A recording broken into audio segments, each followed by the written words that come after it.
আসসালামু আলাইকুম, সবাই কেমন আছেন? আশা করি সবাই ভালো আছেন। আজকে আমি একটি অফিসিয়াল লোগো দেখাবো। তো কথা না বাড়িয়ে আমি একটি ইন্ট্রো পর শুরু করতেছি।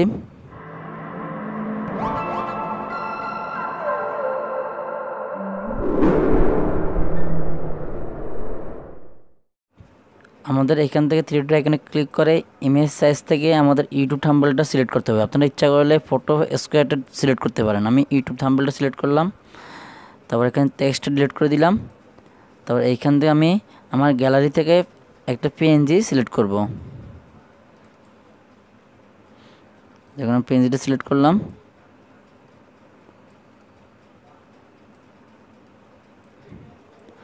পিএনজিটা রিলেটিভ সাইজ থেকে সমান করে নেব। আর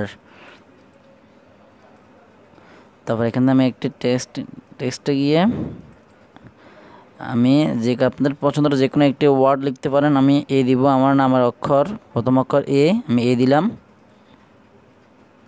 তারপর এখান থেকে আপনাদের পছন্দ মতো আপনারা আপনাদের যে ফন্টগুলো চয়েস করতে পারেন। আমি একটি ফন্ট চয়েস করতেছি। দেখুন, ফন্ট চয়েস করার জন্য আমাদের এবি ফন্টে গিয়ে যে কোনো একটি ফন্ট চয়েস করতে হবে। আপনাদের পছন্দ অনুযায়ী যে কোনো একটি ফন্ট চয়েস করতে পারবেন, এখানে কোনো সমস্যা নাই।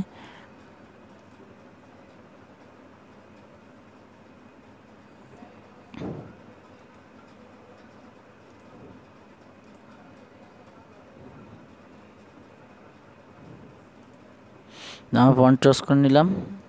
তারপর এখান থেকে আমি আমার টেক্সট হালকা ছোট করে দেব। আপনাদের সাইজ মতো করে নিতে পারবেন আপনারা। আমি আমার টেক্সটটি কালো করে দেব। তারপর আমি এটা রিলেটিভ পজিশন থেকে সমান করে দেব। তো আমি আমার পিএনজিটা সমান পিএনজিটা করার জন্য আমাকে একটি শেপ নিয়ে মার্জ করতে হবে। তারপর লেয়ারে গিয়ে পিএনজি প্লাস শেপটি মার্জ করে দিলাম। তারপর এটা আমি সমান জায়গায় নিয়ে আসবো। আমি টেক্সটটা একটু পজিশন থেকে হালকা এদিকে নিয়ে আসবো। তারপর এখান থেকে আমাদের এই দুইটা এই পিএনজি প্লাস টেক্সটটি মার্জ করে নিতে হবে। আমাদের মার্জ করা শেষ। তারপর এখানে আমি কিছু একটা লিখবো, যেমন আমি এখানে লিখবো লোগো।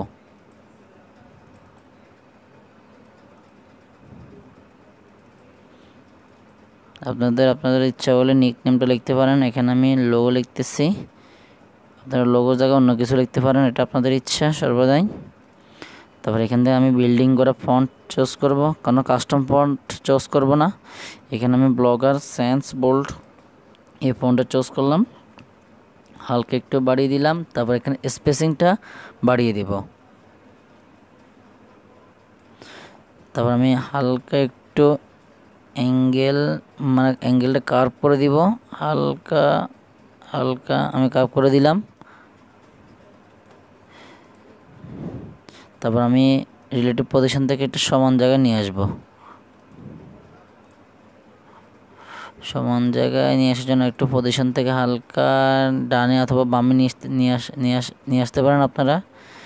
আমি হালকা বামে নিয়ে আসলাম। তারপর আমি পিএনজি প্লাস টেক্সটটি আবার মার্চ করে নিয়ে তারপর এখানে কালার ইরেজে গিয়ে আমাদের হোয়াইট কালারটা ইরেজ করতে হবে। তো এখানে আমি ইরেজ কালারটা চুজ করলাম। তারপর এখান থেকে অটোমেটিক হোয়াইট কালারটা রিমুভ হয়ে গেছে। তারপর টলারেন্সটা 70 করে দিলাম। তারপর এখানে আমি একটি শেপ নিয়ে যে পিএনজি প্লাস শেপটা মার্জ করে নেব।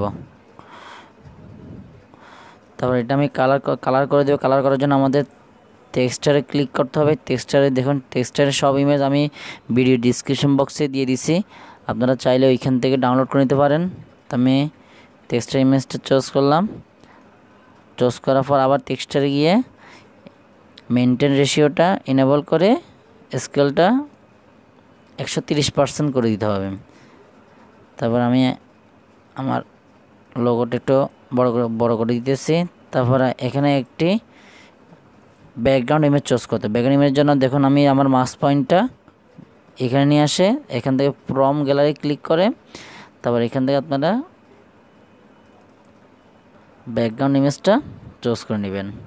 আমি ব্যাকগ্রাউন্ড ইমেজটা চুজ করে নিয়েছি। আপনারা চাইলে আপনাদের পছন্দের অন্য কোনো ব্যাকগ্রাউন্ড থাকলে আপনারা ওইটা সিলেক্ট করতে পারেন।